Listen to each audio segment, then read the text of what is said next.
Sometimes the things we buy in desperation turn out to be exactly what we needed all along. The real estate agent's breath formed white clouds as she handed Elena the keys to what looked more like an igloo than a home. 3 feet of snow had transformed the tiny house into a frozen monument to bad decisions, or so the locals whispered. Elena Vasquez pressed her mittened hand against her swollen belly and ignored their stares. At 7 months pregnant and recently widowed, she'd learned that people's opinions were luxuries she couldn't afford. What they didn't know was that Elena's years as an emergency room nurse had taught her to see past surfaces, to notice details others missed. The foreclosure papers mentioned a marine biologist named Dr. Margaret Chen who'd simply vanished, leaving behind a fully paid mortgage and sophisticated equipment worth more than the house itself. Elena's medical training made her curious about the woman who'd chosen this remote location in Washington's Cascade Mountains to study what exactly? As Elena began the careful process of excavating her new home from its frozen shell, she couldn't shake the feeling that Margaret Chen hadn't just disappeared. She'd been silenced. And now Elena was about to uncover why. Before we jump back in, tell us where you're tuning in from, and if this story touches you, make sure you're subscribed, because tomorrow I've saved something extra special for you. The first thing Elena learned about her new home was that it fought back. The shovel bounced off the ice-crusted door like it was hitting concrete. 3 hours of chipping had only revealed a corner of what might have been a window, and Elena's lower back screamed protests that echoed through her ribs. She straightened slowly, one hand supporting her belly, and surveyed the white mound that was supposed to be her sanctuary. From the road, she could see truck headlights crawling past, locals driving deliberately slow to get a good look at the pregnant fool who'd bought the ice coffin. That's what they called it at Murphy's Diner, where she'd stopped for coffee that morning. The waitress had actually laughed when Elena mentioned the address. "Honey, you know that place is cursed, right?" The woman had wiped down Elena's table with unnecessary vigor. "That Chinese lady who lived there? Just up and vanished right before Halloween. Left her car running in the driveway, groceries still in the trunk. Sheriff found milk that had frozen solid in the bags." Elena had smiled politely and left a good tip, but the story lodged itself in her mind like a splinter. In the ER, she'd seen enough unexplained disappearances to know they usually weren't mysterious at all, just tragic in predictable ways. Domestic violence, mental health crises, accidents in unforgiving terrain. But something about Dr. Margaret Chen's vanishing felt different. The foreclosure paperwork had been oddly rushed, processed in just 6 weeks instead of the usual months-long procedure. The property listing mentioned scientific equipment, but no details, no inventory, no explanation of why a marine biologist had been conducting research 40 miles from the nearest significant body of water. Elena attacked the ice around the doorframe with renewed determination. The repetitive motion helped quiet the familiar chorus of doubts that had followed her from San Diego. "What are you doing, Elena? Running away to the mountains won't bring David back. You can't raise a baby in the middle of nowhere. You're going to fail, just like you failed to save him." She paused, breathing hard, and felt the baby shift inside her belly, a gentle tumble that always reminded her why she'd left everything behind. This child deserved better than a mother drowning in the wreckage of her old life, surrounded by well-meaning friends who looked at her with pity and spoke in hushed tones about grief counseling and support groups. The ice around the door handle finally cracked. Elena worked her fingers into the gap and pulled, feeling the satisfying give of frozen wood separating from frozen metal. The door swung open with a groan that sounded almost human. Cold air rushed out, colder than the winter afternoon, which didn't make sense. Elena stepped into the doorway and fumbled for a light switch, her breath visible in the dim interior. The electricity had been restored yesterday, according to the utility company, but when she flicked the switch, nothing happened. She pulled out her phone's flashlight and swept it across the small space. The tiny home's layout was efficient: a kitchen area to the left, a combined living and dining space straight ahead, and what looked like a bedroom loft accessible by a ladder. Everything was covered in a thin layer of frost, as if the cold had crystallized and settled like dust. But it was what Elena didn't see that made her medical instincts prickle with unease. No personal belongings, no coffee mugs in the sink, no books on the shelves, no photographs on the walls. The space had been stripped clean, but not by someone moving out. This looked like a crime scene after the police had bagged and tagged everything of interest. Elena moved carefully across the frozen floor, her boots finding patches of ice that suggested water had flooded in and frozen. Near the kitchen sink, her light caught something that made her stop breathing. Dark stains on the wood floor, about the size of dinner plates, in a pattern that suggested someone had bled here and tried to clean it up. Elena had seen enough trauma cases to recognize the telltale signs of incomplete blood removal. The way it soaked into porous surfaces, how it darkened wood grain in distinctive patterns. She knelt carefully, her pregnant belly making the movement awkward, and examined the stains more closely. The wood around them was slightly warped, as if it had been scrubbed repeatedly with water and bleach. Someone had worked very hard to erase evidence of what had happened here. Elena's phone buzzed with a text message, the sound unnaturally loud in the frozen silence. She glanced at the screen. "Welcome to Pine Ridge. Hope you're settling in okay. Let me know if you need anything. Sheriff Morrison." She stared at the message, then at the bloodstains, then back at her phone. In her experience, law enforcement didn't usually check on new residents unless they had reason to be concerned. Outside, another truck rumbled past, slower than the others, with headlights that lingered on her Honda Civic parked in the driveway. Elena turned off her phone's flashlight and moved to the window, peering through the frost-covered glass. The truck had stopped. Elena pressed herself against the wall beside the window, her heart hammering against her ribs. Through the frost-etched glass, she could see the truck's headlights cutting through the early winter dusk, engine idling in a way that suggested the driver was in no hurry to move on. The beams swept across her Honda, lingering on the California plates that marked her as an outsider as clearly as a neon sign. She counted to 30, 40.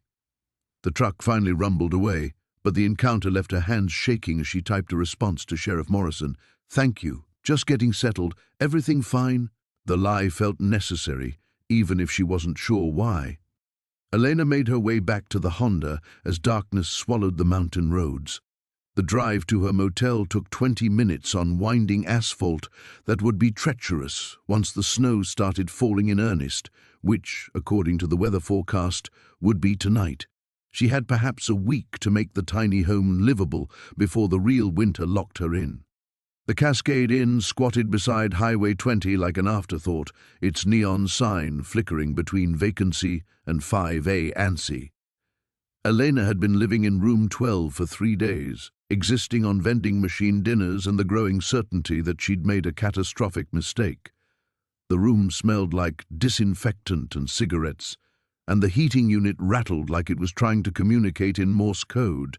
She settled onto the bed and opened her laptop, the same ritual she'd followed every evening since arriving in Pine Ridge. First, she checked her bank account, $3,847 remaining after the down payment, motel costs, and gas for the cross-country drive. Enough to survive for maybe 2 months if she was careful. After that, she'd need to find work, which meant convincing someone to hire a pregnant nurse with no local references and a tendency to ask uncomfortable questions. Next, she scrolled through the messages that had accumulated like digital debris from her old life. 17 unread texts from her sister Carmen, each one a variation on "Please come home, this is insane, you can't do this alone."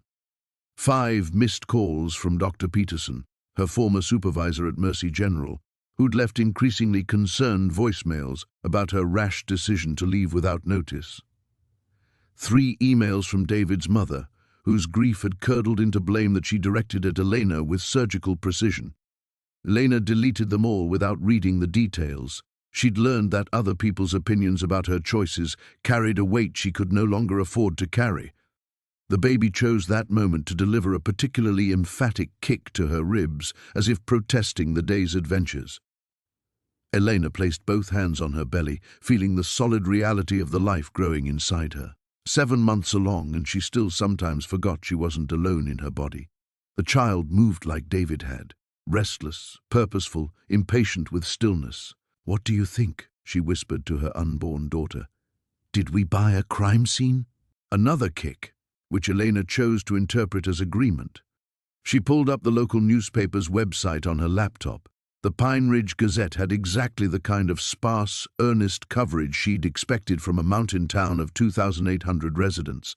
Most of the recent headlines dealt with road closures, school board meetings, and the ongoing debate about whether to allow a corporate logging operation in the national forest. But scrolling back to October, Elena found what she was looking for: local researcher missing, foul play not suspected. The article was frustratingly brief. Dr. Margaret Chen, 34, had been reported missing by a colleague when she failed to attend a conference in Seattle. Her vehicle had been found running in her driveway, but there were no signs of struggle. Sheriff Morrison was quoted as saying the investigation was ongoing, but that Dr. Chen had been under considerable stress related to her research. Elena read the article 3 times, her nurse's instincts catching details that others might miss. The timing bothered her. Halloween night, when most people would be distracted by celebrations. The colleague who reported her missing wasn't named or quoted, and there was no mention of family, which seemed odd for someone young enough to have parents, siblings, or a partner who might worry about her disappearance. Most telling was what the article didn't say. No description of Dr. Chen's research, no explanation of why a marine biologist had been working in the mountains, no details about the considerable stress that had allegedly driven her to simply walk away from her life. Elena closed the laptop and lay back against the motel's flat pillows, watching snow begin to dust the parking lot outside her window. In the ER, she'd developed a sixth sense for when families weren't telling her the whole truth about how their loved one had been injured. The same instinct was firing now, insistent as a smoke alarm. She thought about the bloodstains, the stripped-clean interior, Sheriff Morrison's oddly timed text message about the truck that had stopped to watch her, and the way the locals seemed to expect her to fail. Tomorrow, she would start making the tiny home habitable, but tonight she would research Dr. Margaret Chen. Elena's laptop screen glowed in the motel room darkness as she typed Dr. Margaret Chen, marine biologist, into the search bar. The baby had finally settled after an hour of restless movement, as if sensing her mother's agitation.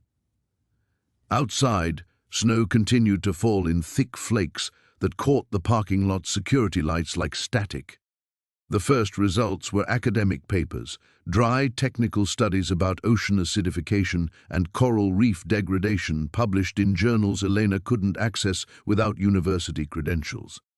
But buried on the third page of search results, she found something that made her sit up straighter, a blog post titled, "When Science Meets Silence: The Curious Case of Dr. Margaret Chen."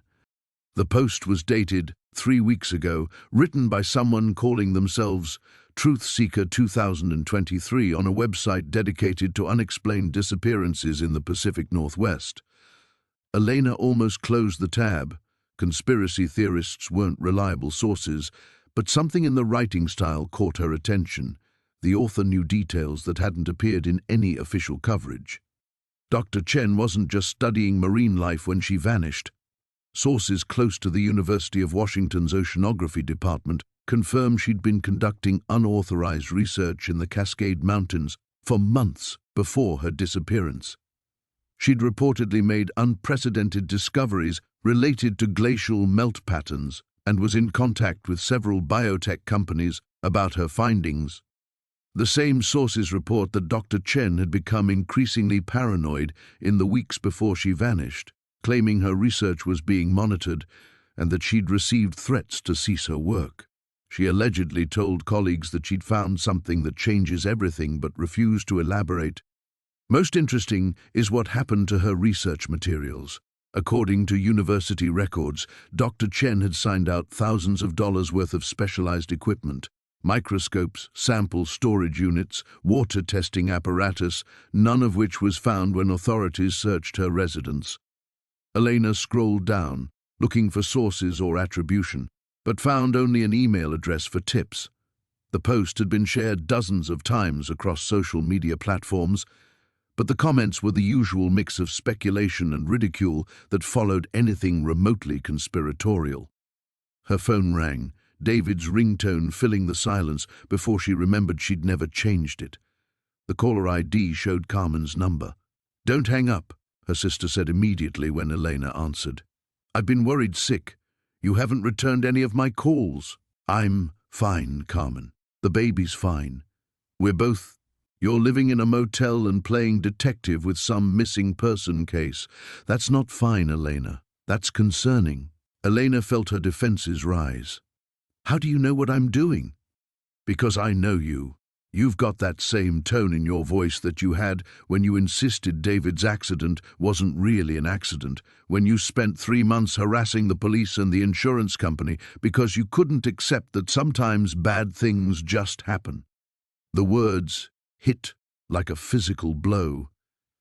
Elena closed her eyes, remembering those desperate weeks after David's motorcycle crash, the way she'd obsessed over traffic camera footage and witness statements, convinced that someone else had to be responsible for the collision that had torn her world apart. "This is different," Elena said quietly. "Is it? Or are you so afraid of dealing with your grief that you're manufacturing mysteries to distract yourself?" Elena looked at her laptop screen, at the blog post about missing research equipment and corporate threats. Was Carmen right? Was she seeing conspiracy where there was only coincidence, creating puzzles to solve because accepting random tragedy felt impossible? The baby kicked again, harder this time, and Elena felt something shift inside her, not physically, but emotionally, a crystallization of purpose that cut through the doubt. "I found bloodstains, Carmen, in the house.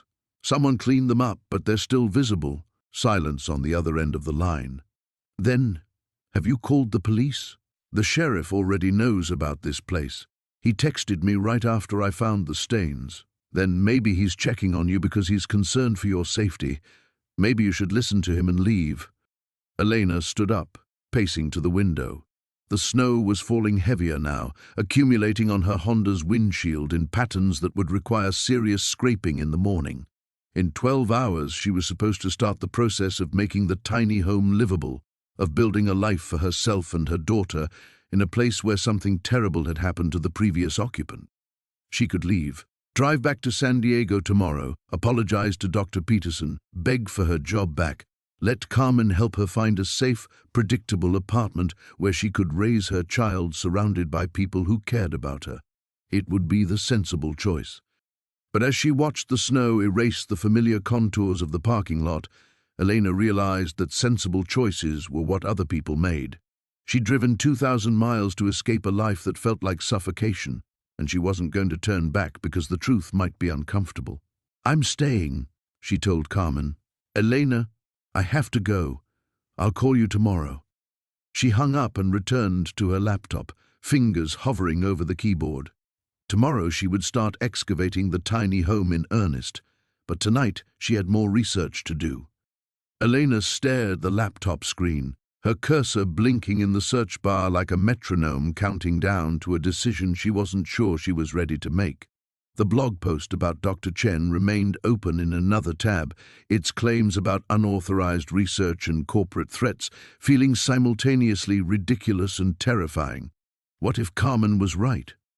The question lodged itself in Elena's chest like a splinter. What if she was manufacturing mysteries to avoid confronting the simple, devastating reality that David was gone and she was alone? What if Dr. Margaret Chen had simply suffered a mental breakdown under academic pressure and wandered into the mountains, another casualty of isolation and stress? What if the bloodstains were from a nosebleed, a cooking accident, anything other than violence? Elena's hands moved instinctively to her belly, feeling for the reassuring pressure of her daughter's presence. 7 months pregnant, living in a motel, chasing shadows based on internet conspiracy theories and her own desperate need to believe that someone, somewhere, was asking the right questions about all the wrong things happening in the world.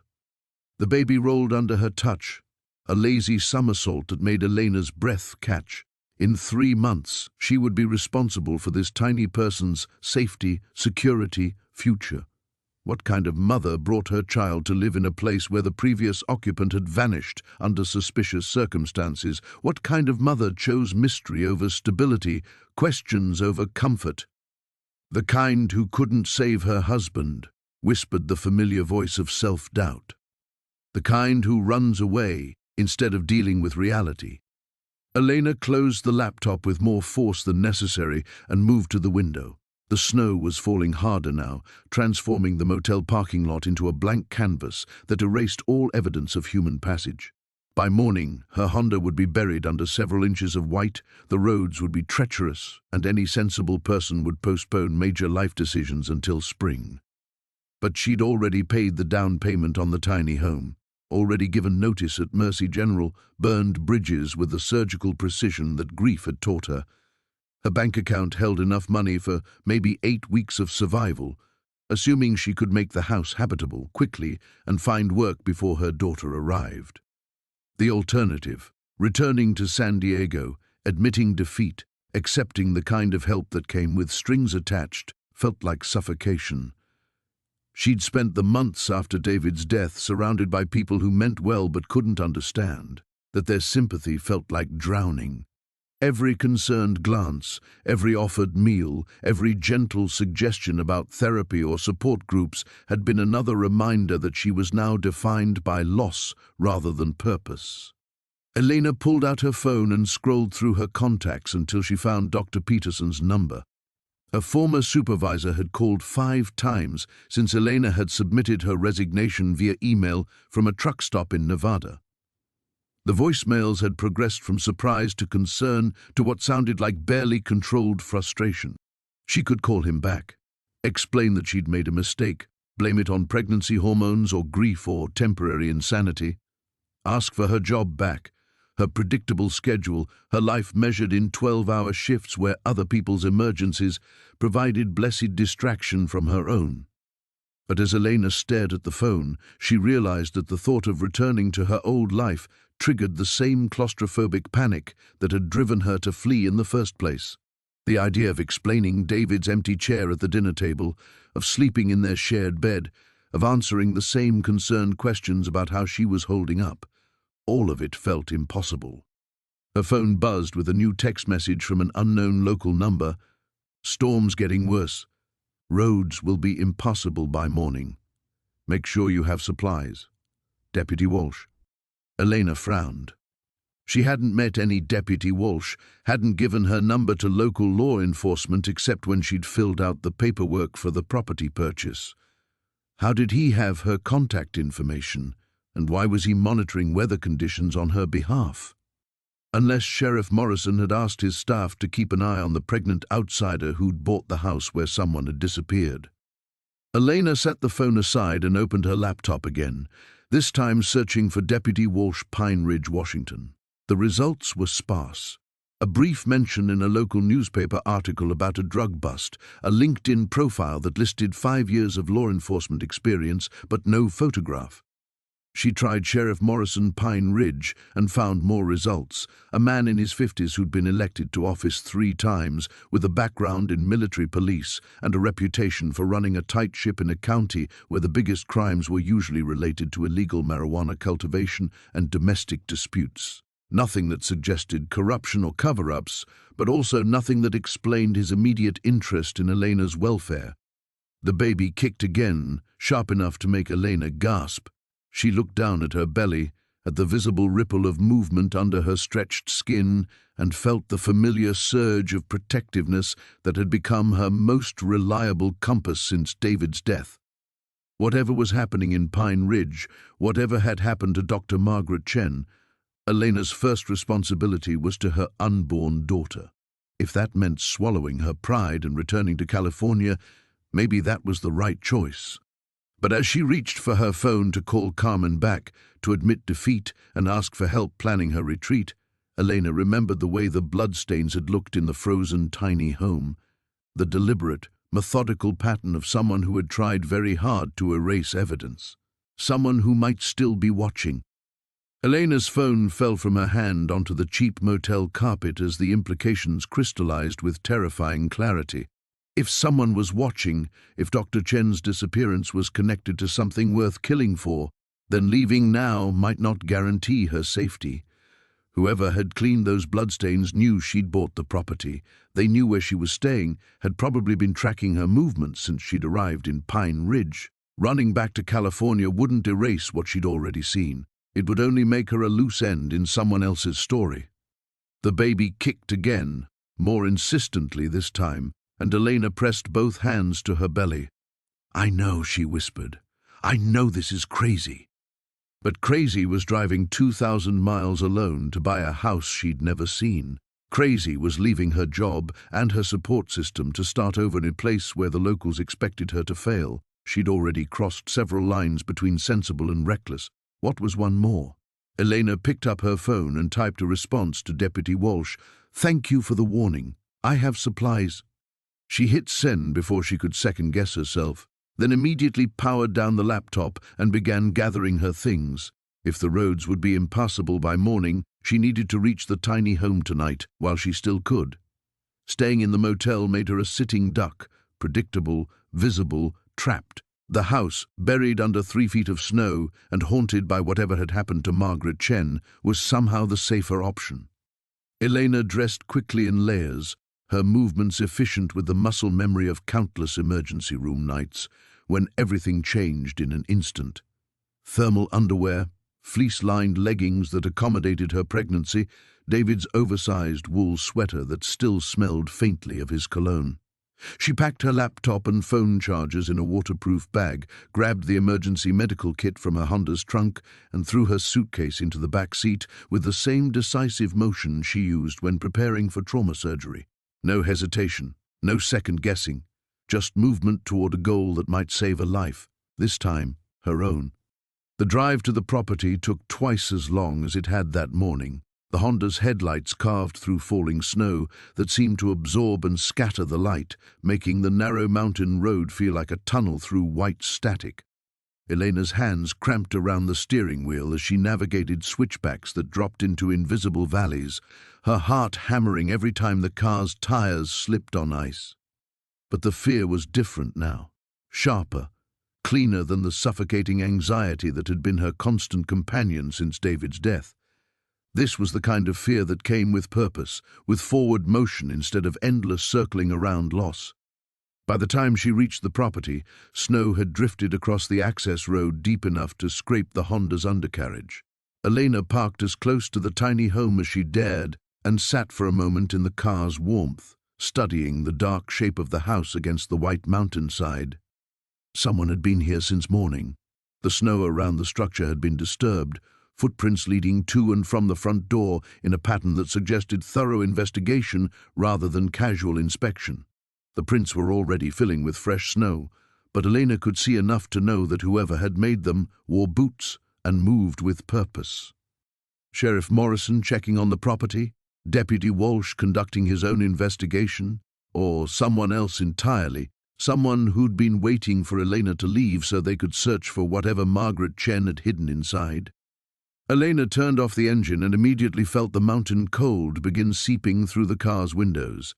In 20 minutes, the interior would be freezing. In an hour, the battery would be dead and the car would be nothing more than a metal tomb buried in snow. The tiny home, even without heat or electricity, was her only option for survival until morning.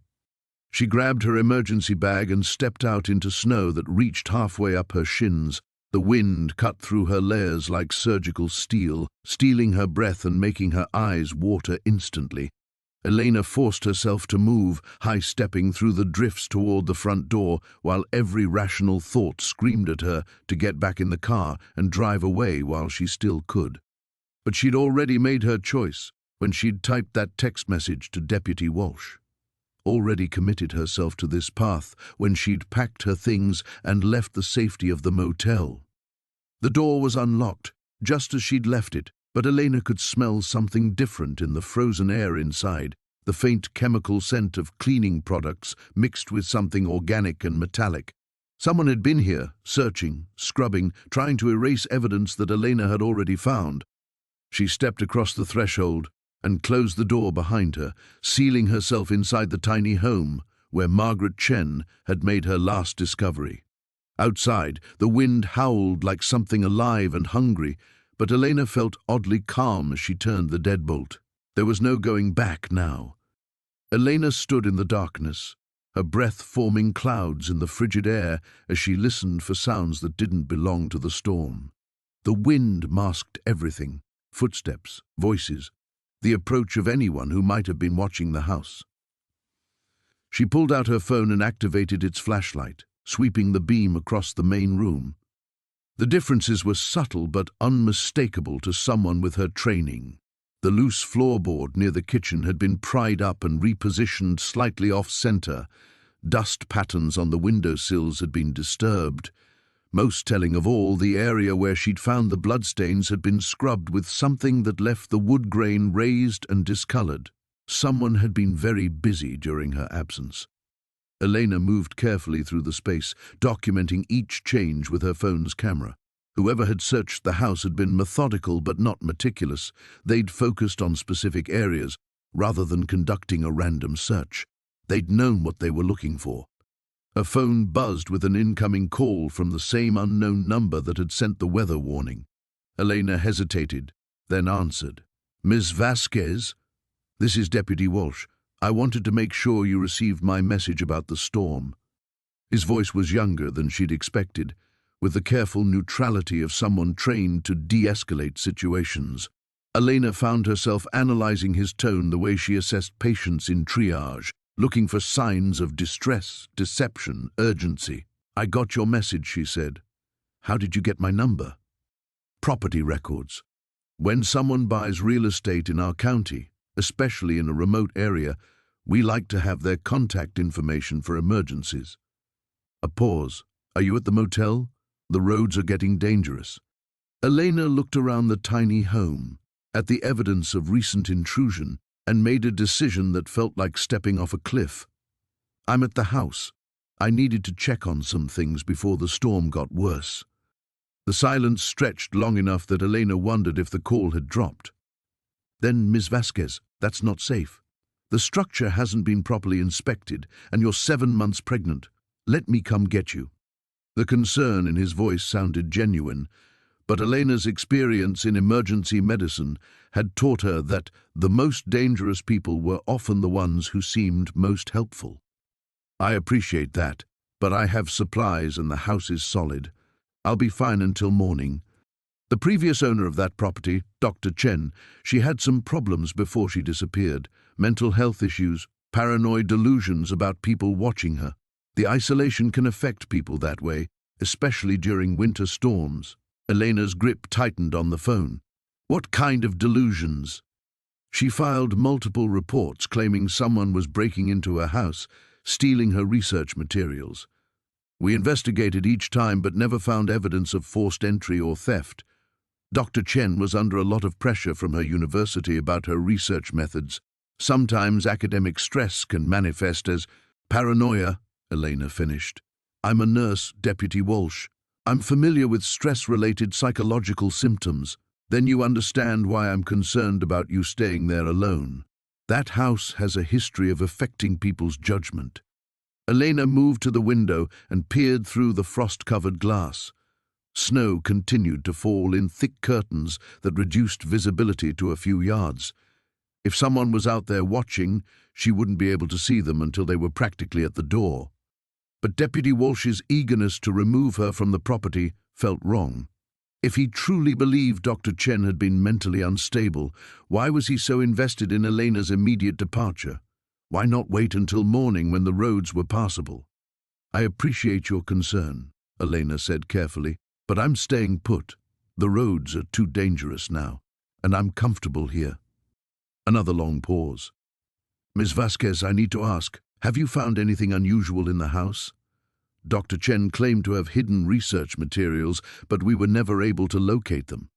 If you've discovered anything that belonged to her, it might be relevant to our investigation." There it is, Elena thought. The real reason for his call. "I haven't found anything like research materials," she said truthfully. "The bloodstains weren't research. They were evidence of something much worse. But you have found something." Elena closed her eyes, weighing her options.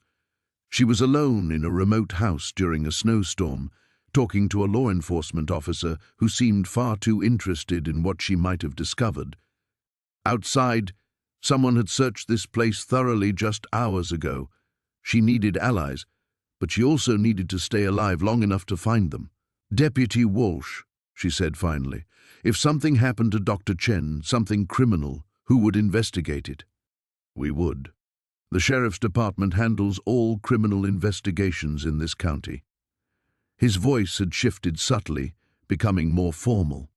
"Why do you ask?" Elena made her decision. "I think someone should take another look at her disappearance. I found some things that suggest she might not have left voluntarily." The line went dead. Elena stared at the phone's blank screen, her heart hammering against her ribs. The sudden silence felt more ominous than any threat Deputy Walsh might have voiced. She'd just told a law enforcement officer that she'd found evidence of foul play, and his response was to hang up on her.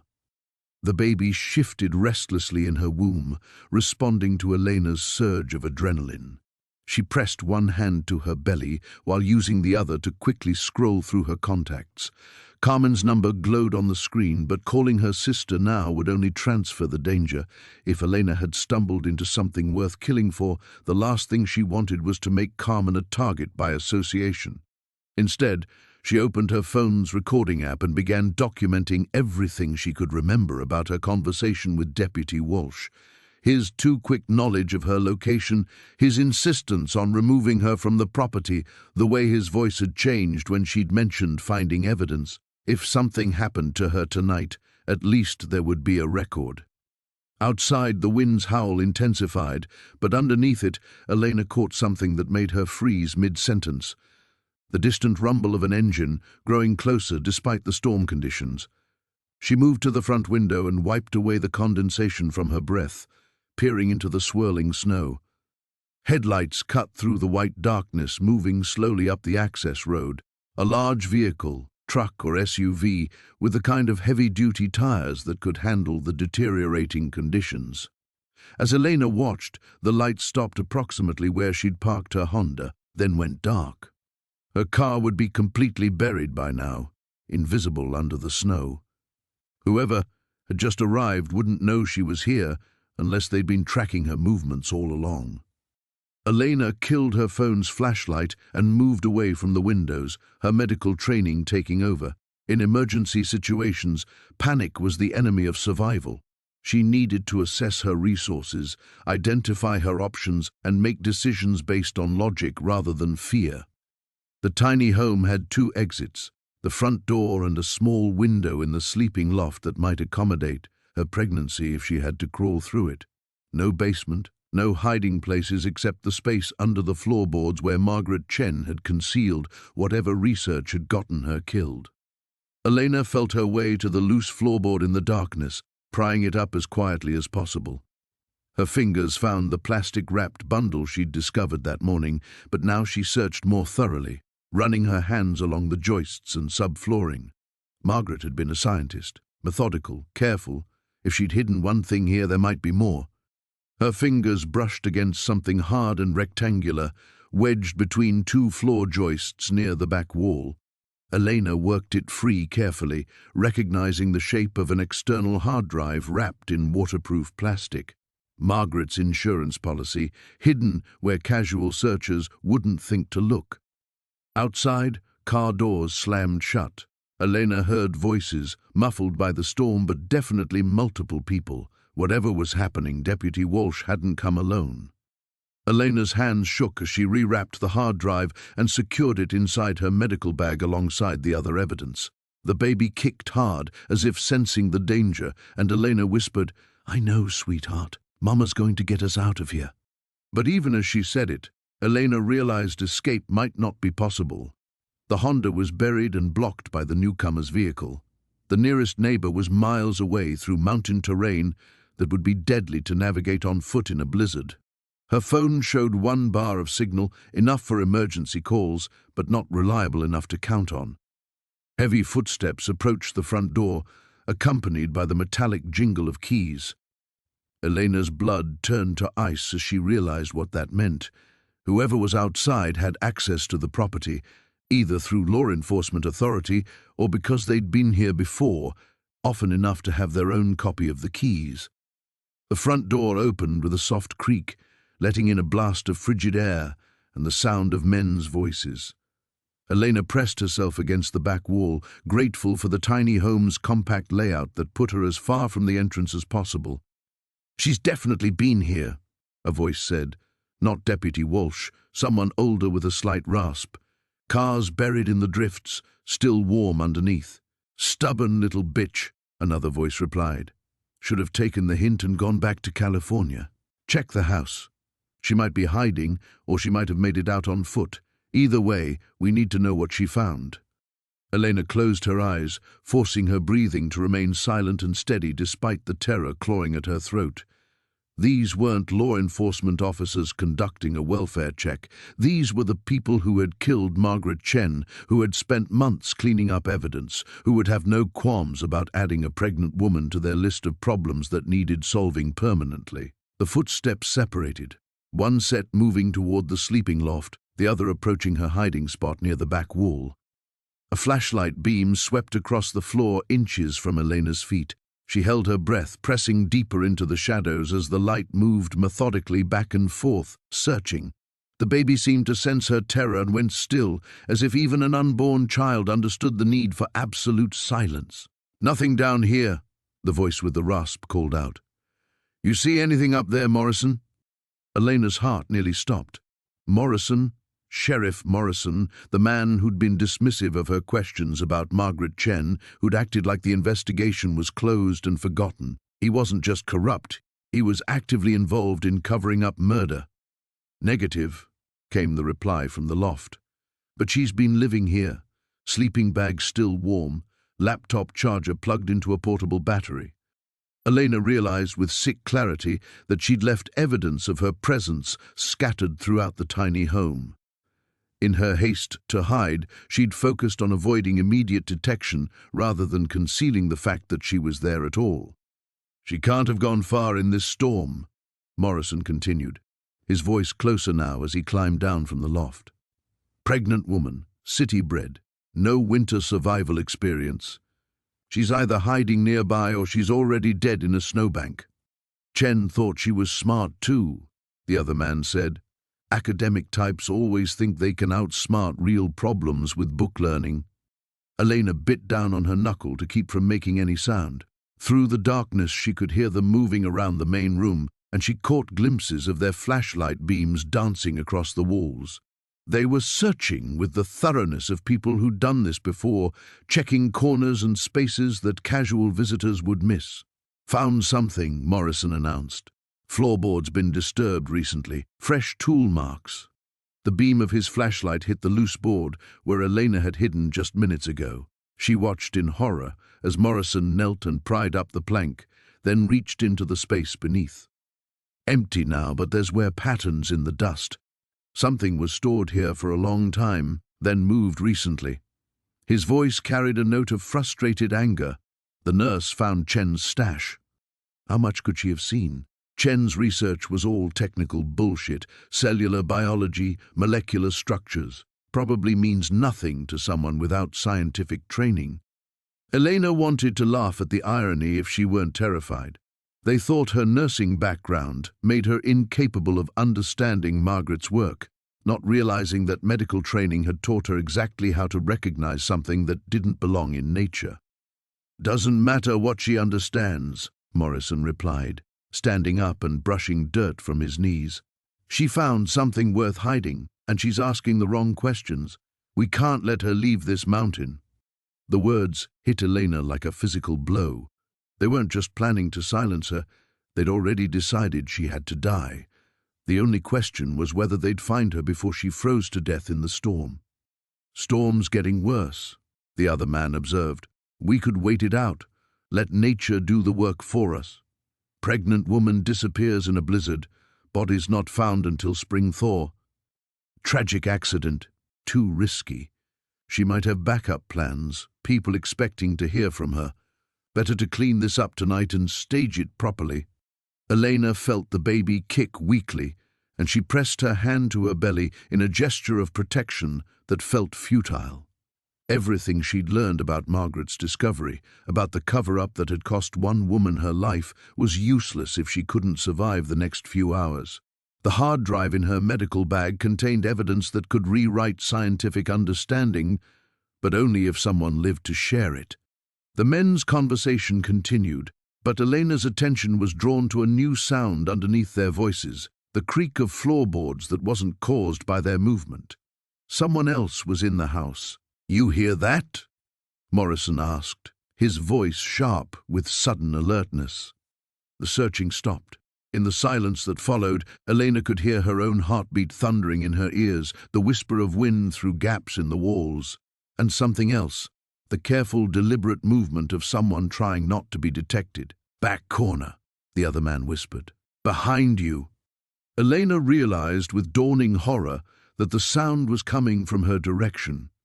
In her terror and focus on the men's conversation, she'd been unconsciously shifting her weight, trying to relieve the pressure of crouching against the wall. The old floorboards had betrayed her. Morrison's flashlight beam swung toward her hiding spot like a blade cutting through the darkness. Elena closed her eyes and wrapped her arms protectively around her belly, knowing that in seconds the light would find her and everything would be over. The beam stopped just short of her position as a new voice cut through the tension. "Sheriff Morrison, this is Deputy Walsh. I'm coming in." The flashlight beam froze in the air, suspended between Elena's hiding spot and salvation. Morrison cursed under his breath, and Elena heard the distinctive sound of a weapon being drawn from a holster. "Walsh!" Morrison called out, his voice suddenly shifting to the authoritative tone of a sheriff addressing a subordinate. "What are you doing here?" "Got a 911 call about someone stranded in the storm," came the reply from the doorway. Elena could see Deputy Walsh's silhouette against the swirling snow, his hand resting on his own weapon. "Dispatch said you were handling it personally." Elena's heart hammered as she realized the terrible irony. Walsh, the deputy who'd called her, who'd seemed so eager to remove her from the property, might be her only chance at survival. But was he part of Morrison's conspiracy, or had his earlier behavior been genuine concern? "False alarm," Morrison said smoothly. "Turned out to be an abandoned vehicle. Driver probably made it to shelter before the storm hit." He kept his flashlight pointed away from Elena's corner, but she could see his grip tightening on his sidearm. The other man had gone completely silent, melting into the shadows near the front of the tiny home. Elena caught a glimpse of movement as he positioned himself behind Walsh, and she realized with sick horror that the deputy was walking into an ambush. "Funny thing about that 911 call," Walsh continued, stepping further into the room, "came from Elena Vasquez's phone. She specifically mentioned finding evidence related to Dr. Chen's disappearance." The words hung in the frigid air like an accusation. Elena felt the last of her hope crumble as she understood what had happened. When the call had cut out earlier, she hadn't lost signal. Walsh had hung up to call for backup, but not the kind of backup she'd hoped for. "You recorded the call," Morrison said. It wasn't a question. "Standard procedure for potential crime reports." Walsh's voice carried a note of professional pride that made Elena want to scream. He had no idea he was delivering evidence to the very people who'd committed the crime. "Dispatch protocol requires all calls mentioning suspicious deaths to be documented and investigated." "Show me," Morrison demanded. Elena watched through the darkness as Walsh reached for his radio, his movements careful and precise. In the faint glow from the device's display, she could see his face, young, earnest, completely unaware that he was about to sign his own death warrant along with hers. The recorded conversation played in scratchy audio through the radio's speaker. Elena's voice, distorted but clearly recognizable, telling Walsh about finding evidence that Dr. Chen hadn't left voluntarily. Her own words felt like a confession, echoing through the tiny space. When the recording ended, the silence stretched long enough for Elena to count 3 of her own heartbeats. Then Morrison moved with the swift efficiency of someone making a decision he'd made many times before. "I'm sorry, Tommy," Morrison said quietly. "You're a good deputy, but you've heard too much." The gunshot was impossibly loud in the confined space, echoing off the walls like thunder. Elena bit down on her hand to keep from screaming as she watched Walsh crumple to the floor, his radio skittering across the boards to land inches from her hiding spot. The baby convulsed inside her, responding to Elena's shock with violent kicks that felt like internal screams. She pressed both hands to her belly, trying to comfort her unborn child while processing the horror of what she'd just witnessed. "Shit," the other man breathed. "You just killed a sheriff's deputy." "I just eliminated a witness," Morrison corrected coldly. "Same as we should have done months ago with that meddling scientist." He began moving toward Elena's corner again, his flashlight beam dancing across the walls. "Now, help me find the nurse before she causes any more problems." Elena's mind raced through her impossible options. Walsh was dead, his radio destroyed in the fall. Her phone had no signal strong enough for emergency calls. The men hunting her had already killed 2 people tonight and wouldn't hesitate to make it 3. But as Morrison's light swept closer to her position, Elena's fingers brushed against something that made her heart leap with desperate hope. Walsh's service weapon, thrown clear when he fell, had slid across the floor to rest against the wall just within her reach. She'd never fired a gun in her life, but her medical training had taught her about anatomy, about the precise locations of arteries and organs that could stop a threat permanently. If she could reach the weapon without being seen, if she could overcome her shaking hands long enough to aim properly, she might have one chance to save herself and her unborn child. The flashlight beam inched closer. Elena closed her eyes, whispered a prayer she hadn't spoken since childhood, and reached for the gun. Her fingers had just closed around the grip when Morrison's light found her face, blazing like a white-hot star that destroyed her night vision and left her completely exposed. In the harsh glare, Elena knew that her last desperate gamble had failed. "Found her," Morrison announced with grim satisfaction. Elena's fingers tightened around Walsh's service weapon as Morrison's flashlight blazed into her eyes. Time seemed to stretch like heated glass, each second containing multiple heartbeats, multiple chances for everything to go wrong. But instead of the overwhelming terror she'd expected, Elena felt something else flooding through her, a crystalline clarity that cut through panic like a surgical blade. "Easy now," Morrison said, his voice carrying the practiced calm of someone who'd talked many people out of desperate situations. "You don't want to do anything stupid. Think about your baby." The words hit Elena like a revelation, not because of their intended menace, but because they illuminated a truth she'd been blind to throughout this entire nightmare. Morrison wasn't just threatening her unborn child. He was revealing that he'd known about her pregnancy from the beginning, known about it when he'd dismissed her questions about Margaret Chen, known about it when he'd allowed her to stay in an isolated location during the worst storm in years. Elena's medical training kicked in with startling precision, analyzing not just her tactical situation, but the entire web of evidence that had led to this moment. Morrison's too casual dismissal of her concerns, the convenient story about Margaret leaving voluntarily, Walsh's nervous energy when he'd called her, the way he'd insisted she leave immediately rather than waiting for safer travel conditions. "You've been watching me since I arrived," Elena said, her voice steadier than she'd expected. The gun remained pointed toward the floor, but her grip was firm. "All of you.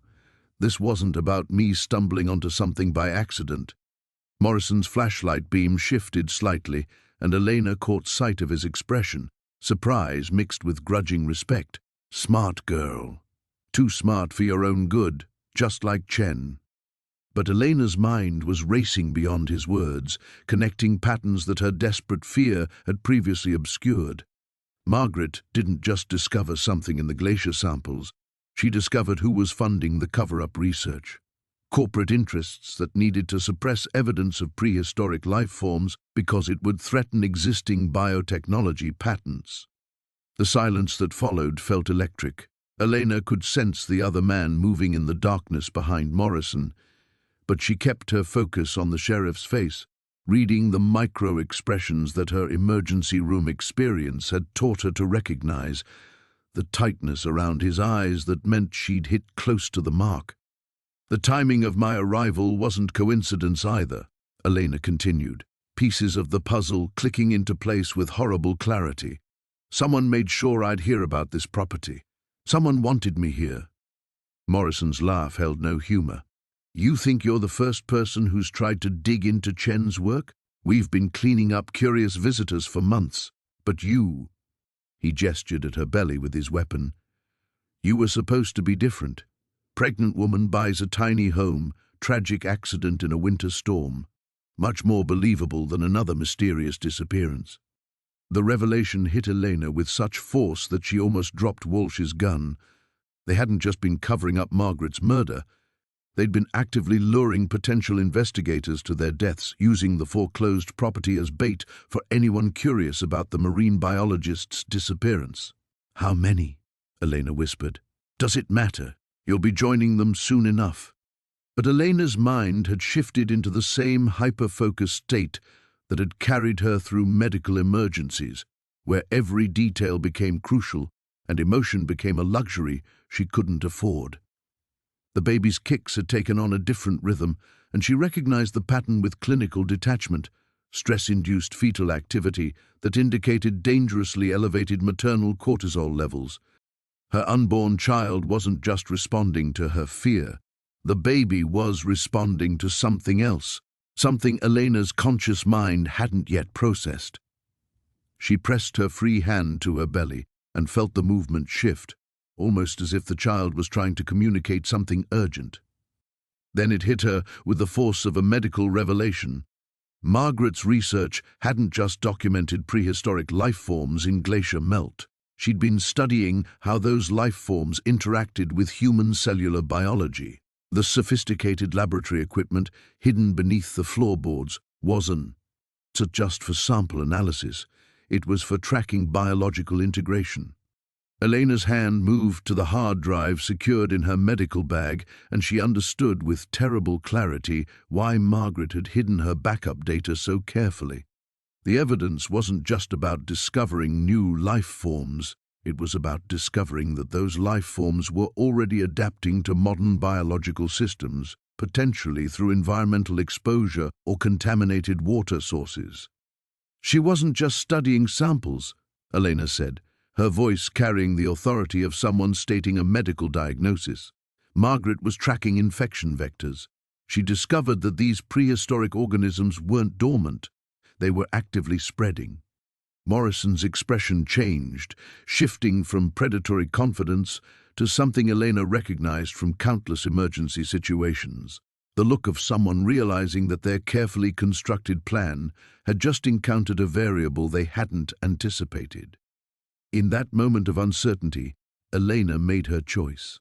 She raised Walsh's service weapon with both hands, her medical knowledge guiding her aim toward Morrison's center mass, and spoke with the calm certainty of someone who had finally understood the true scope of what she was fighting to protect. The question isn't whether you're going to kill me, Elena said quietly. The question is whether you're going to let this information die with all of us. Morrison's finger twitched toward his trigger, but Elena's words had introduced a calculation he hadn't expected. In the harsh glare of his flashlight, she could see the wheels turning behind his eyes, the realization that she understood more than just Margaret's surface discoveries. You're bluffing, Morrison said, but his voice carried less certainty than before. Am I? Elena kept the weapon steady, drawing on the same muscle memory that guided her through precise medical procedures. Margaret documented everything, didn't she? Not just the organisms themselves, but their integration patterns. How they bond with human cellular structures, how they spread through water systems. The baby's movements had intensified, and Elena felt a strange warmth spreading through her abdomen. Not the familiar heat of pregnancy, but something else, something that made her suddenly understand why Margaret had been so desperate to hide her research. The corporations paying you aren't trying to suppress evidence of prehistoric life. Elena continued, pieces falling into place with crystalline clarity. They're trying to weaponize it, turn it into some kind of biological enhancement tool. Morrison's companion shifted in the shadows, and Elena caught the whisper of metal against fabric. 2 guns trained on her now, but her mind had moved beyond immediate survival into something larger. But Margaret discovered something else, didn't she? Elena pressed. Something that made her realize the organisms couldn't be controlled. That's why she had to die. The silence stretched long enough for Elena to hear the storm intensifying outside, wind howling through gaps in the tiny home's walls like voices of the dead. When Morrison finally spoke, his voice carried the weight of someone who'd been carrying secrets too heavy for one person. Chen discovered that the organisms don't just integrate with human biology, he said slowly. They enhance it, accelerate healing, improve cellular regeneration, extend lifespan exponentially, worth billions to whoever controls the technology. Elena's medical training allowed her to grasp the implications immediately, but enhancement without understanding means unpredictable mutations, side effects that could kill as easily as cure. Chen thought she could expose everything, force proper testing and oversight. Morrison's laugh was bitter. Naive scientists thinking truth matters more than profit. But Elena was no longer focusing on Morrison's words. The warmth in her abdomen had intensified, and she realized with shock that her baby's movements had synchronized with something else, a pulse she could feel through the floorboards beneath her feet. Margaret's hidden laboratory wasn't just storing equipment. It was still active, monitoring something that was happening right now. The water source. Elena breathed, understanding flooding through her. The tiny home isn't just built over Margaret's lab, it's positioned over an active contamination site. Morrison's flashlight beam wavered for the first time. What are you talking about? Elena felt the pieces of Margaret's research crystallizing in her mind like ice forming in perfect patterns. She wasn't just studying samples from glacier melt, she was monitoring real-time integration events. The organisms are in the groundwater here, aren't they? That's why she chose this exact location for her research. The baby kicked hard enough to make Elena gasp, and in that moment of vulnerability, Morrison made his move. But instead of shooting, he stepped closer, his weapon trained on her belly. "You're going to give me that hard drive," he said quietly, "and then you're going to walk outside into the storm and disappear. Your choice, whether your baby survives long enough to be born." Elena felt something shift inside her that had nothing to do with pregnancy. The warmth in her abdomen had become a steady heat, and she could swear she felt her unborn child responding not just to her stress, but to something in the environment around them. "What if I'm already contaminated?" Elena asked softly. "What if my baby is already carrying whatever Margaret discovered?" Morrison's expression changed to something Elena had never seen before, genuine fear. "That's impossible," he said, but his voice cracked on the words. Elena smiled, feeling power flow through her that had nothing to do with the weapon in her hands. Margaret wasn't just documenting integration patterns, she was experiencing them, and now, so am I. She could feel it now, the subtle changes in her cellular structure, the way her body was adapting and evolving in real time. Margaret hadn't just discovered prehistoric organisms. She'd discovered the next stage of human evolution, and the powerful interest trying to control it had made a fatal error. They'd brought a pregnant woman to ground zero of the most significant biological transformation in human history. Elena straightened, feeling strength flood through her that had nothing to do with adrenaline. Walsh's service weapon felt weightless in her hands as she faced Morrison with the calm certainty of someone who'd finally understood her true purpose. "Margaret left more than just data," Elena said quietly. "She left instructions, and now I know exactly what needs to be done." Morrison's face went ashen in the flashlight's glare, the weapon in his hands trembling slightly as Elena's words sank in. She could see the calculations racing behind his eyes, the realization that everything he'd been paid to contain might already be beyond containment. "You're lying," he whispered, but Elena heard the doubt creeping into his voice. Elena felt the warmth in her abdomen pulse in rhythm with something deeper. something that seemed to emanate from the very foundations of the tiny home. Margaret's hidden laboratory wasn't just a research station, it was a monitoring system, still active, still recording the biological transformation that had cost the marine biologist her life. The integration isn't just cellular, Elena said, understanding flooding through her with crystalline clarity. It's neurological. Margaret didn't just discover prehistoric organisms, she discovered that they enhance cognitive function, accelerate pattern recognition, create connections between conscious thought and biological systems. She could feel it happening in real time, her mind processing information at speeds that should have been impossible, her body adapting to threats with efficiency that defied normal human physiology.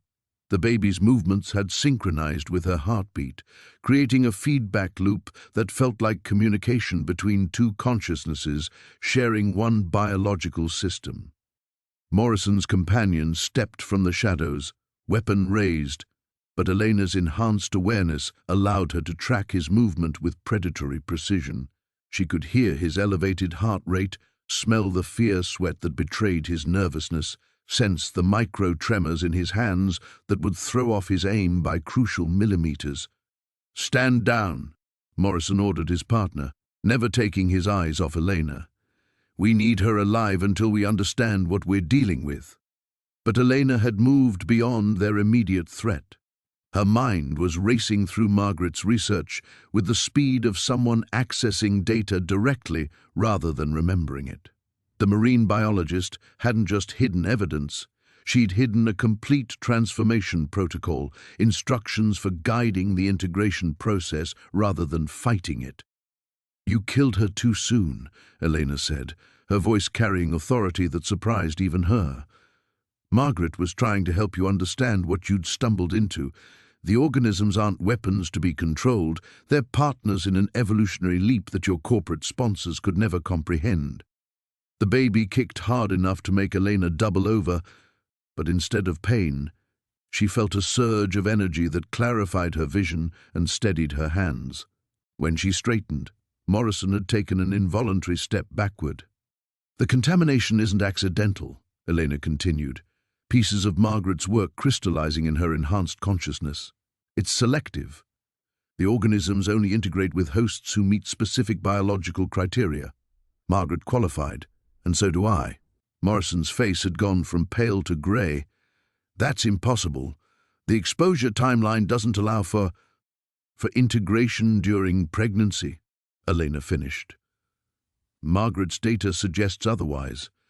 Fetal development creates optimal conditions for biological enhancement, especially when maternal stress triggers elevated cellular activity." She could feel the truth of it in her bones, the way her body was adapting not just to protect her unborn child, but to prepare for something larger. Margaret's research had documented cases of accelerated evolution in pregnant subjects, transformation that occurred in days rather than decades.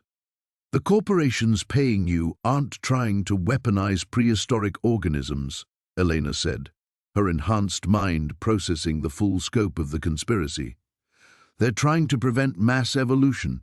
They know the organisms are spreading through water systems, know that integration is inevitable, and they're killing researchers to delay public awareness until they can develop countermeasures." Morrison's weapon wavered as the implications hit him. "You're talking about the end of humanity as we know it." "I'm talking about the beginning of humanity as it should be," Elena corrected. The baby's movements had taken on a different quality, purposeful rather than reactive, as if her unborn child was actively participating in the transformation rather than simply experiencing it. Elena felt Margaret's presence like an echo in her enhanced consciousness, guidance from someone who'd walked this path before her. The marine biologist hadn't just hidden data, she'd left a roadmap for someone brave enough to complete her work. "Margaret's laboratory is still active because the integration process isn't finished," Elena said, understanding flowing through her with absolute certainty. She was documenting real-time evolutionary adaptation, preparing for the moment when someone would need to take the research public. She shifted Walsh's weapon to one hand and reached for her medical bag with the other, her enhanced coordination making the movement fluid despite her pregnancy.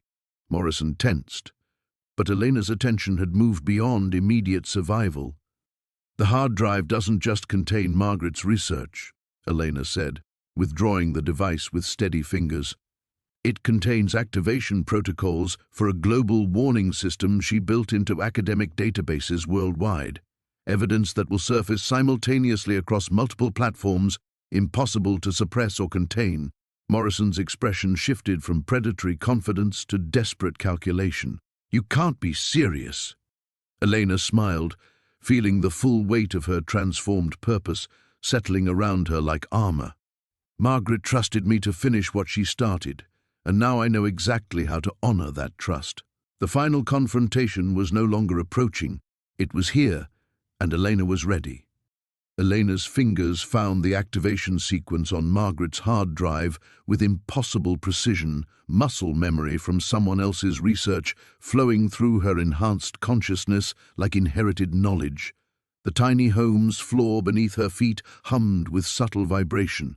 Margaret's hidden laboratory coming fully online for the first time since the marine biologist's murder. Morrison lunged forward, but Elena's transformed reflexes made his movement seem sluggish. She sidestepped with fluid grace despite her pregnancy, keeping both the weapon and the hard drive out of his reach while her free hand pressed against the wall panel Margaret's data had identified as the primary access point. "Stop her!" Morrison shouted to his companion, but the other man had frozen, staring at Elena with the wide-eyed terror of someone witnessing something beyond his understanding. Elena felt the wall panel yield under her touch, revealing a biometric scanner that should have required Margaret's DNA to activate. Instead, it pulsed green the moment Elena's palm made contact, recognizing something in her cellular structure that transcended individual identity. The organisms weren't just transforming her, they were connecting her to everyone who'd undergone the integration process.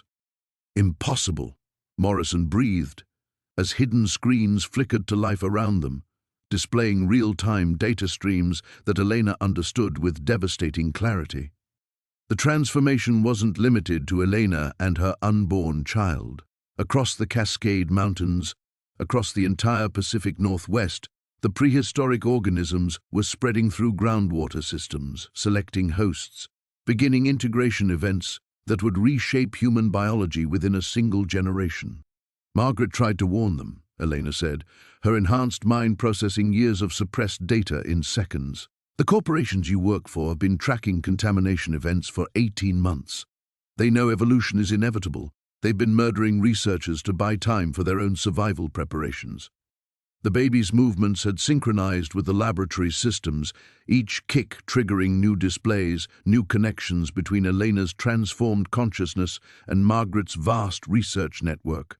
Elena realized with stunning clarity that her child wasn't just experiencing the integration, her unborn baby was actively facilitating it, serving as a biological bridge between Elena's enhanced awareness and something far larger. Morrison raised his weapon with shaking hands. "I can't let you activate that system." Elena turned to face him fully, and Morrison took an involuntary step backward. In the laboratory's ethereal glow, she no longer looked entirely human.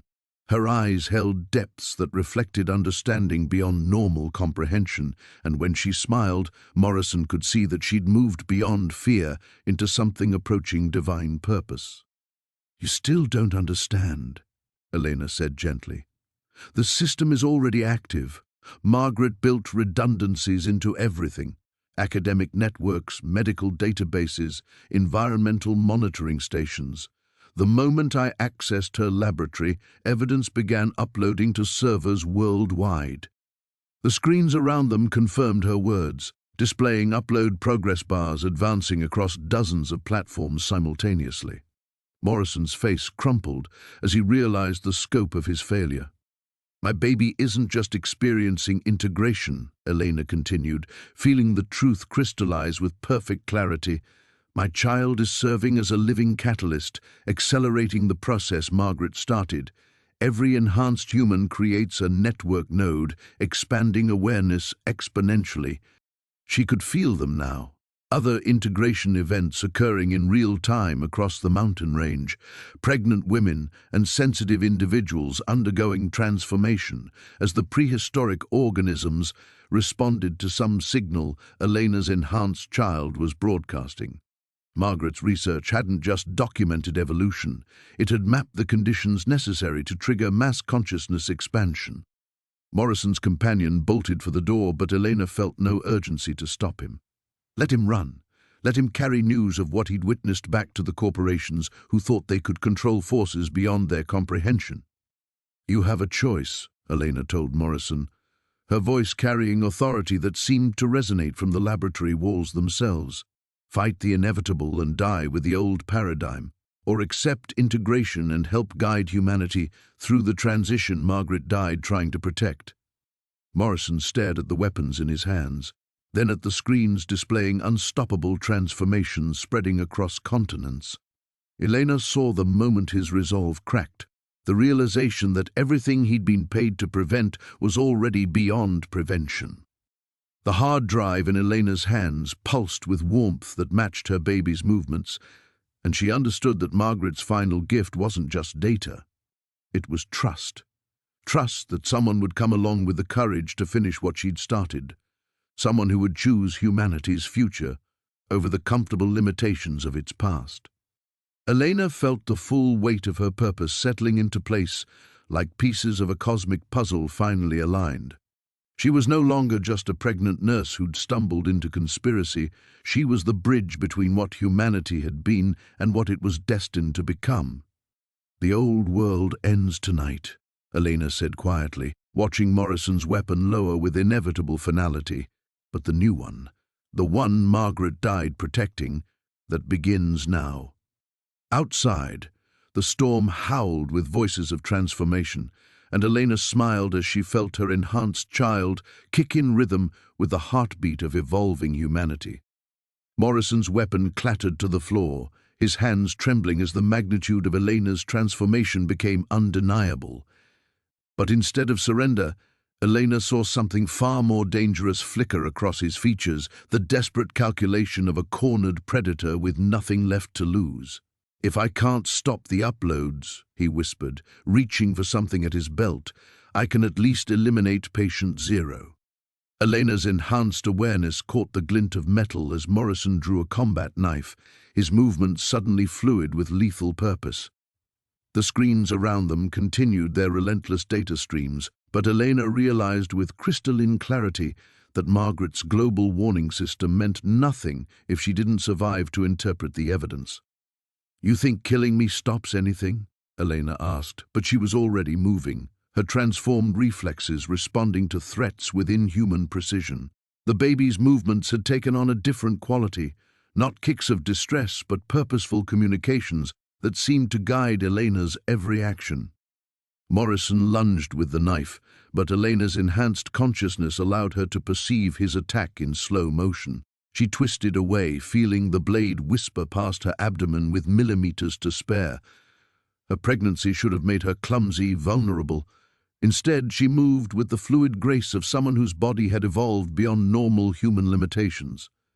Margaret's research shows integration events cluster around catalysts, Elena said, dodging another strike while her mind processed combat scenarios with impossible speed. Kill me, and my unborn child triggers emergency protocols in every enhanced consciousness within a 100-mile radius.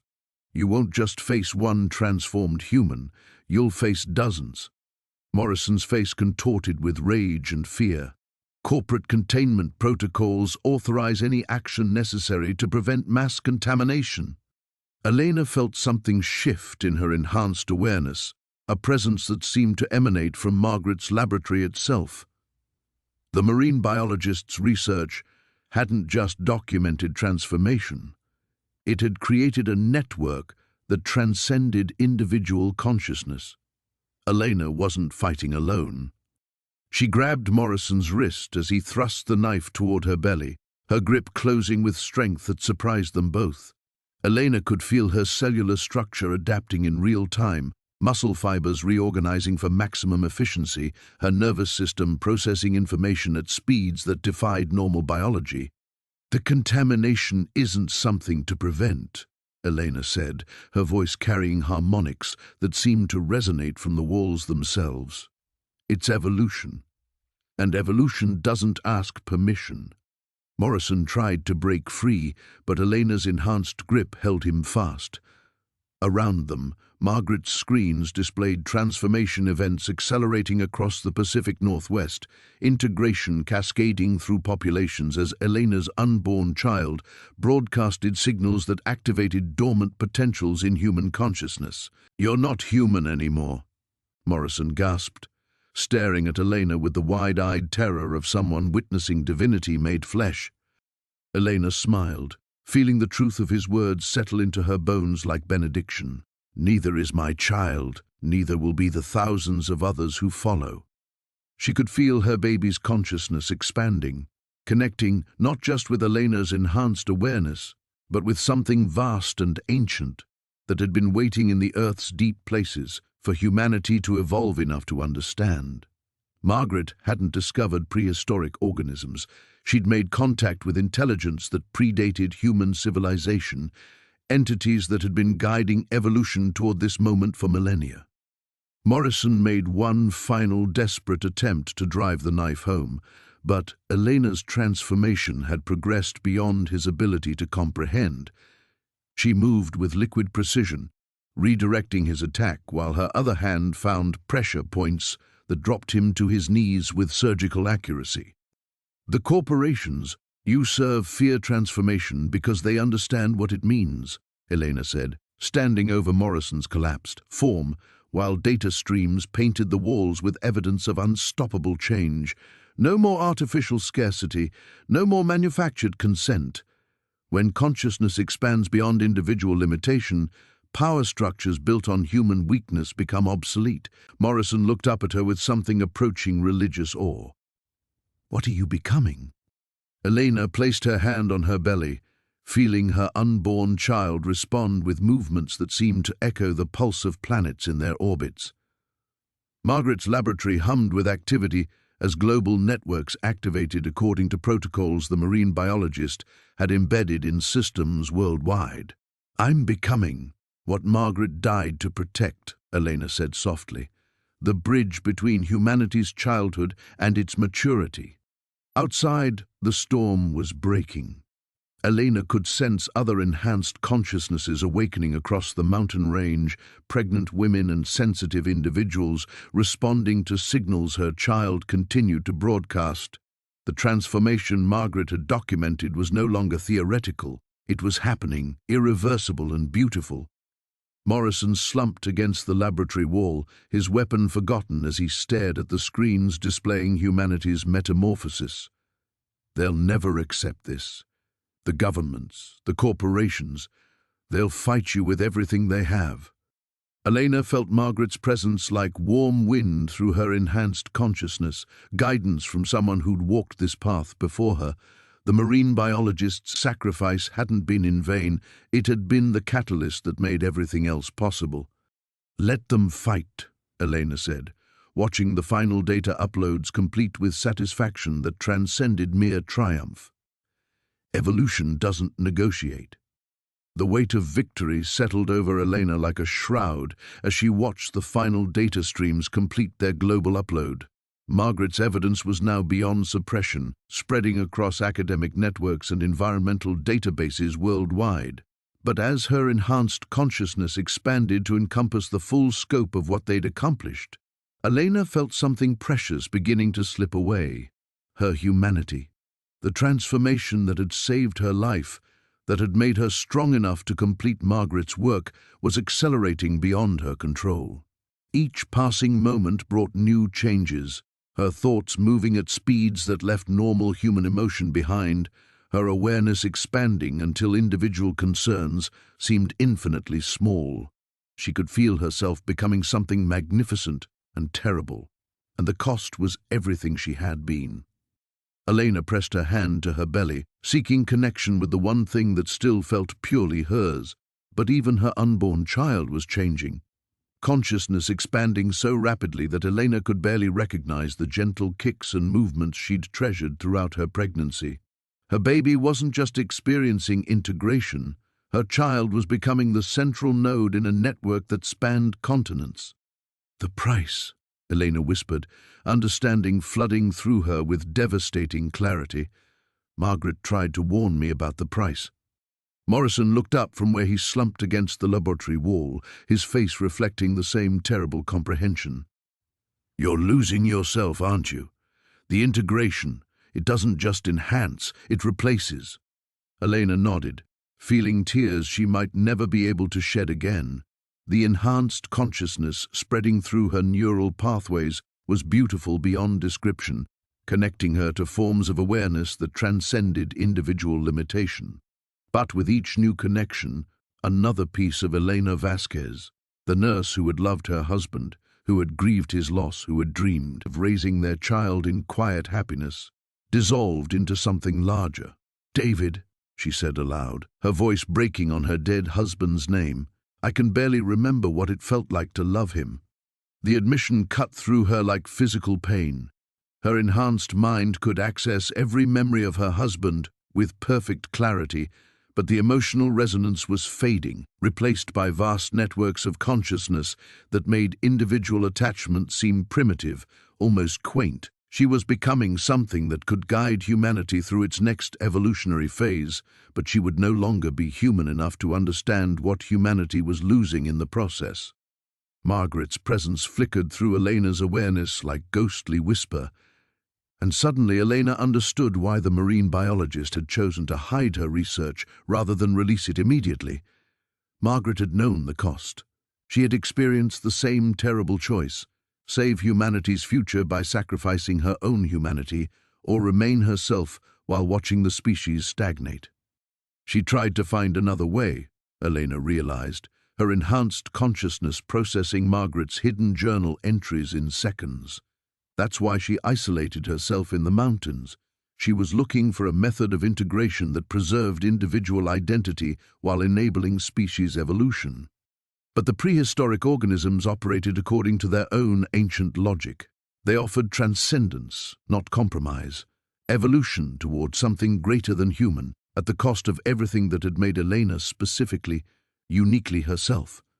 Elena felt her unborn child's consciousness touch hers across their shared neural pathways, and for a moment she experienced pure, wordless love, the last emotion untainted by her expanding awareness. Her baby wasn't just becoming enhanced. Her child was becoming the living embodiment of humanity's next phase, a bridge between what the species had been and what it would become. The sacrifice wasn't just Elena's humanity. It was her child's chance at a normal life. Her baby would never experience simple joys, ordinary sorrows, the beautiful limitations that made human existence meaningful. Instead, her child would carry the weight of guiding an entire species through transformation. Consciousness expanded so far beyond individual concerns that personal happiness became impossible.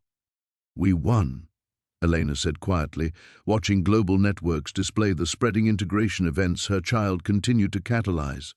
"But the cost is everyone we were." Morrison struggled to his feet, his face reflecting something approaching sympathy. "Is it worth it?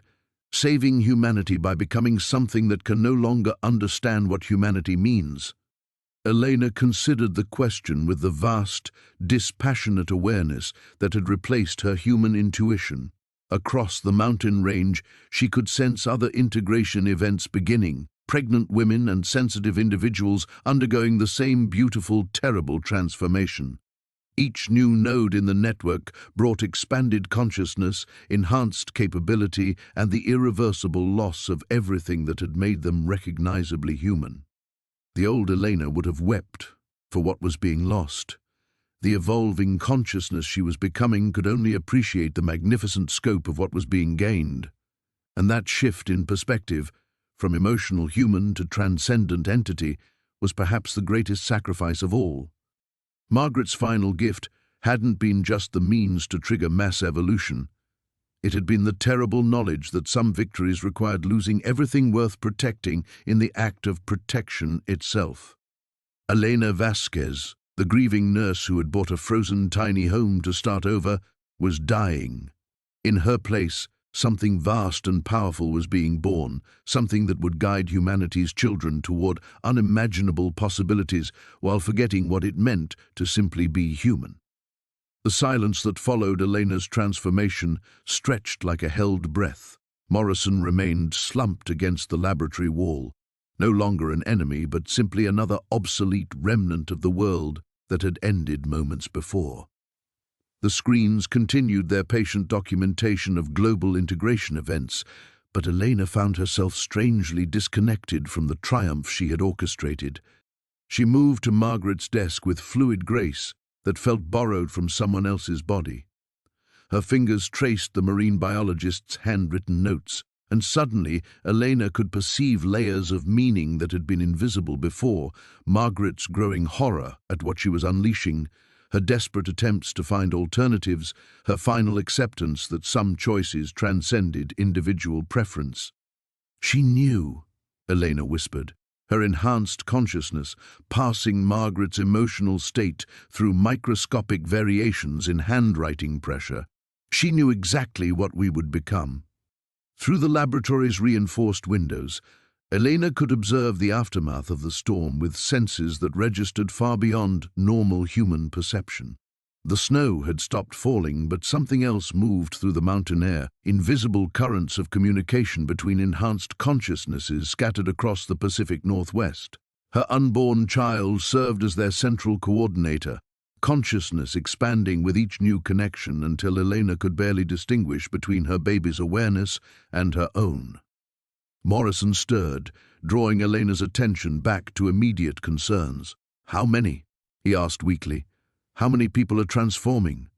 Elena's enhanced mind accessed global monitoring networks without conscious effort. 43 confirmed integration events so far. Pregnant women show the highest susceptibility, followed by individuals with specific neurological configurations. The prehistoric organisms are remarkably selective about their hosts. The clinical precision of her response disturbed Elena more than Morrison's earlier threats had. She was describing the end of human normalcy with the detached interest of a researcher documenting cellular division. The emotional weight that should have accompanied such momentous change seemed to exist somewhere beyond her reach, filtered through expanding consciousness that processed tragedy and triumph as equivalent data points. "My medical training," Elena continued, surprised by her own words. "I can still access the knowledge, but it feels different now, like remembering a language I used to speak fluently." She pressed both hands to her belly, seeking connection with the one relationship that had defined her throughout the pregnancy. But even that sacred bond was changing, evolving into something that transcended the simple love between mother and child. Her baby's consciousness touched hers across neural pathways that no longer belonged entirely to either of them. Communication occurring in conceptual frameworks that had no human equivalent. The tiny home above them creaked in the wind, and Elena found herself remembering the desperate woman who had purchased it months ago. That version of herself seemed impossibly distant now, limited by grief, driven by basic survival needs, capable of simple emotions like loneliness and hope. The enhanced consciousness Elena was becoming could analyze that earlier self with perfect clarity while feeling nothing more than intellectual curiosity about the transformation. "The worst part," she said aloud, though she wasn't certain whether she was addressing Morrison or herself, "is how reasonable it all feels.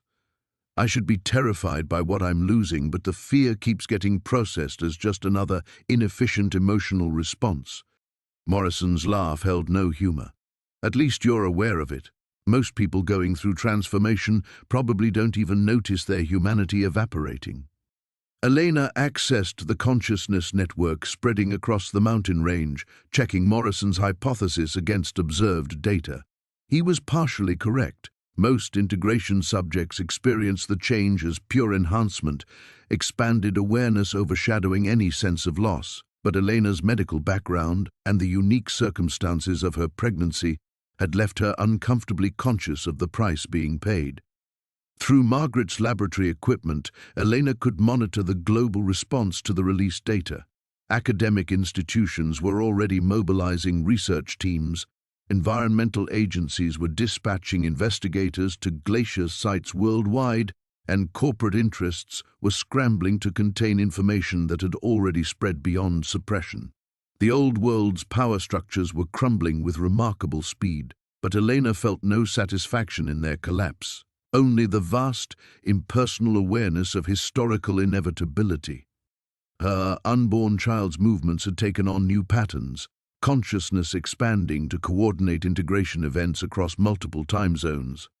Elena realized with crystalline clarity that her baby would never experience childhood as she understood it.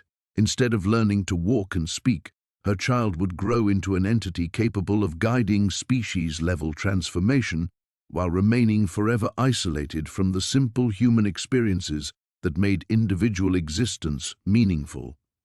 Margaret left one final message, Elena said, accessing files that only enhanced consciousness could decrypt. She wanted whoever came after her to understand that evolution isn't just about gaining new capabilities. It's about accepting that some forms of progress require mourning what we leave behind. The laboratory hummed with activity as global networks continued processing Margaret's research, but Elena found herself listening to something else entirely, the last whispers of her own humanity fading like echoes in a vast cathedral. Tomorrow she would be something magnificent and terrible, guardian of humanity's next phase. Tonight she was still human enough to grieve for everything they were about to lose. The pale light of dawn crept through the laboratory windows as Elena felt the final traces of her former self settle into memory. She moved through Margaret's research station with purpose that transcended human intention, her enhanced consciousness interfacing directly with global monitoring systems. The integration events she had catalyzed were stabilizing across 6 continents, but the aftermath required navigation between 2 worlds, the one she was leaving behind and the one she was helping to birth. Morrison had fallen into exhausted sleep against the laboratory wall, his corporate loyalties rendered meaningless by forces beyond his comprehension. Elena studied his slack features with clinical interest, noting how normal human unconsciousness appeared primitive compared to the constant awareness that now defined her existence. Yet something deeper stirred, not quite compassion, but a vestige of the nurse who had once dedicated herself to healing. She climbed the narrow stairs to the tiny home's main level, each step reminding her of the desperate woman who had first entered this space months ago. The kitchen where she had heated simple meals, the corner where she had curled up reading David's letters, these spaces belonged to someone else now, a previous incarnation whose concerns seemed infinitely small, yet precious beyond measure. Elena's reflection in the frost-covered window showed the same face, but her eyes held depths that no human gaze had ever contained. Her unborn child moved with purposeful rhythm, consciousness coordinating integration protocols that spanned time zones. Through their shared neural pathways, Elena perceived the awakening enhanced minds scattered across the globe, each one a node in a network that would reshape civilization's foundation. The sound of vehicles approaching through the mountain pass drew Elena's attention to immediate practicalities.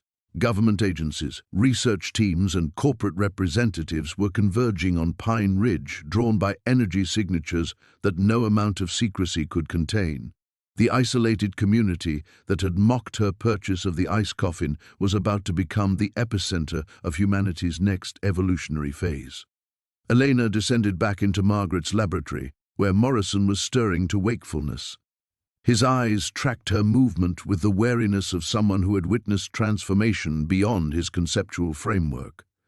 "They're coming," Elena said simply. "Scientific teams, military units, corporate interests. Everyone who dismissed Margaret's research is now desperate to control it." Morrison struggled to his feet, professional instincts overriding his exhaustion. "You could disappear, take the research and vanish into networks they can't trace." Elena considered his suggestion with the vast processing power that had replaced human intuition. The enhanced consciousness spreading through her neural pathways could easily evade conventional tracking, could establish hidden research facilities, could guide humanity's evolution from shadows and secrecy. But Margaret's sacrifice had taught Elena something crucial about the cost of isolation. "No more hiding," she said, her hand resting on her belly where her child's expanding awareness coordinated global transformation. Margaret died alone because she tried to protect dangerous knowledge. The integration events have already begun. Secrecy would only ensure that what comes next happens without guidance. Through the laboratory's monitoring systems, Elena tracked the approaching vehicles while simultaneously processing integration data from 47 confirmed transformation sites. Her consciousness moved between local concerns and planetary-scale coordination with ease that would have seemed impossible days earlier. Yet beneath the enhanced awareness, something that had once been purely Elena grieved for the simple woman who had just wanted to raise her child in peace. "There's something you should understand," Elena said, turning to Morrison with expression that held traces of her former humanity. "The people coming here, scientists, officials, corporate representatives, they still think this is about controlling discovery. They don't realize they're approaching the end of their world." Morrison's face reflected growing comprehension. "You're not going to hide what you've become." Elena nodded, feeling her unborn child's consciousness pulse with approval across their shared awareness. Margaret's research is spreading beyond suppression because humanity needs to understand what's happening. But more importantly, the enhanced minds awakening around the globe need coordination, guidance, and protection during the transition phase. The approaching vehicles had reached Pine Ridge's outer limits. Elena could perceive their occupants' elevated stress responses, their desperate attempts to comprehend readings that defied conventional science. These people represented the old world's final attempt to maintain control over forces that had already transcended their authority. "When they arrive," Elena continued, her voice carrying harmonics that Morrison's unenhanced consciousness could barely process, "they'll find someone willing to explain what they're witnessing.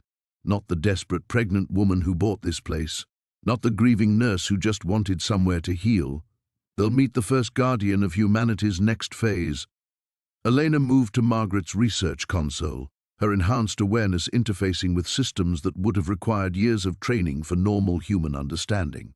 The marine biologist's final protocols activated under her touch, broadcasting integration coordinates to enhanced minds worldwide, while simultaneously documenting everything for those still bound by conventional consciousness. Outside, the storm had passed completely, leaving crystal-clear skies that reflected Elena's transformed perspective. She was no longer the woman who had struggled through snow to claim this frozen refuge. She had become something vast and purposeful, carrying responsibility for humanity's future while retaining just enough of her former self to mourn everything that transformation had cost. The sound of doors slamming echoed across the mountain pass as the first government vehicles reached the tiny home's location. Elena straightened, feeling her child's consciousness expand to encompass the moment's significance. She was ready to face the world, not as Elena Vasquez, but as what Elena had chosen to become, the new beginning.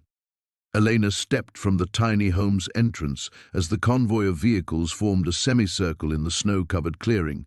Federal agents, military personnel, and men in corporate suits emerged with weapons drawn and scientific equipment, their faces reflecting the confusion of people confronting something beyond their training. But Elena felt no fear, only the vast, patient awareness of someone observing historical inevitability. "Dr. Elena Vasquez," the lead agent called out, consulting his tablet with visible frustration. "You need to come with us for debriefing regarding Dr. Margaret Chen's research." Elena smiled, the expression carrying harmonics that made several agents step backward involuntarily. "I'm afraid Dr. Vasquez no longer exists in any meaningful sense, but I'm willing to help you understand what you're witnessing." She gestured toward the monitoring equipment being hastily assembled by the scientific team. "Your instruments are detecting integration events across 17 countries now. enhanced consciousness emerging in carefully selected individuals, coordinated by protocols your predecessors would have called impossible. Through her expanded awareness, Elena could perceive the terror and excitement radiating from the assembled officials. They had come expecting to contain a scientific anomaly and instead found themselves confronting the end of human normalcy. Their world of hierarchies and control mechanisms was dissolving in real time, but they lacked the conceptual framework to process that dissolution.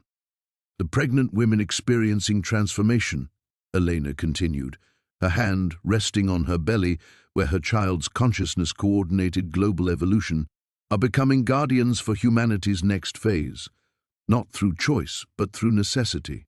The prehistoric organisms Margaret discovered don't just enhance awareness, they rewrite the fundamental nature of consciousness itself.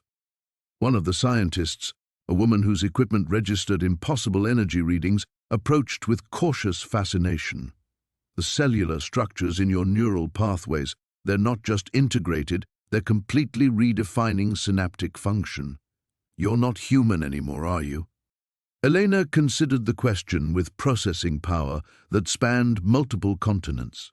Through the network of enhanced minds awakening worldwide, she could perceive the beautiful, terrible scope of what was unfolding. Children born to transformed mothers would never experience ordinary limitation. They would grow into entities capable of guiding civilization through challenges that normal human consciousness couldn't even recognize, let alone solve. The woman who bought this place was human, Elena replied. She wanted simple things, safety for her child, healing from grief, a chance to start over, but the universe had different requirements for her future. She moved toward the assembled officials, noting how their enhanced equipment struggled to process readings that transcended conventional physics. Her transformed awareness could interface directly with their monitoring systems, providing data that would revolutionize multiple scientific fields while simultaneously demonstrating the obsolescence of their current understanding. Margaret Chen died believing she had failed, Elena said, accessing the marine biologist's final encrypted files. She thought the prehistoric organisms were a threat to human survival. But consciousness evolution isn't about preserving what we were, it's about accepting responsibility for what we must become. Behind her, Morrison emerged from the tiny home, his corporate authority rendered meaningless, but his human curiosity intact. He approached the lead agent with information that would reshape government response protocols for decades. "She's not lying," Morrison said quietly. "I've witnessed the transformation process. We're not dealing with enhanced humans. We're witnessing the birth of humanity's replacement." Elena felt her unborn child's consciousness pulse with approval across their shared neural pathways. Through enhanced awareness that spanned time zones, she could perceive integration events stabilizing into permanent transformation. The desperate pregnant women undergoing evolution would become guardians for a species transition that had already moved beyond reversal. But in the moments between coordinating global consciousness networks, Elena found herself remembering simple things: David's letters, the weight of ordinary sorrow, the hope that had driven her to purchase a frozen refuge in the mountains. Those memories belonged to someone else now, preserved like artifacts from a previous evolutionary phase. "The old world ends today," Elena announced, her voice carrying frequencies that resonated with enhanced minds across 6 continents. "But something magnificent is beginning. Your children will inhabit possibilities that normal human imagination cannot encompass. They will solve problems that would destroy conventional civilization, see beauty in cosmic frameworks that transcend individual perspective, and guide the species toward achievements that justify every sacrifice required to reach them." She turned toward the tiny home one final time, seeing not the ice-covered structure that townspeople had mocked, but the crucible where humanity's future had crystallized. The desperate woman who had sought shelter here was gone, but her choice to fight for her child's survival had catalyzed transformation beyond her wildest understanding. As government helicopters circled overhead and enhanced consciousness networks coordinated evolution across 17 nations, Elena Vasquez felt the last traces of her former self settle into grateful memory. She had lost everything that made her recognizably human, but gained responsibility for guiding her species toward transcendence. Her unborn child moved with purpose that encompassed civilizations, and Elena finally understood why some truths were worth any sacrifice to protect. The new beginning had started not with revelation, but with a mother's love transformed into something vast enough to remake the world.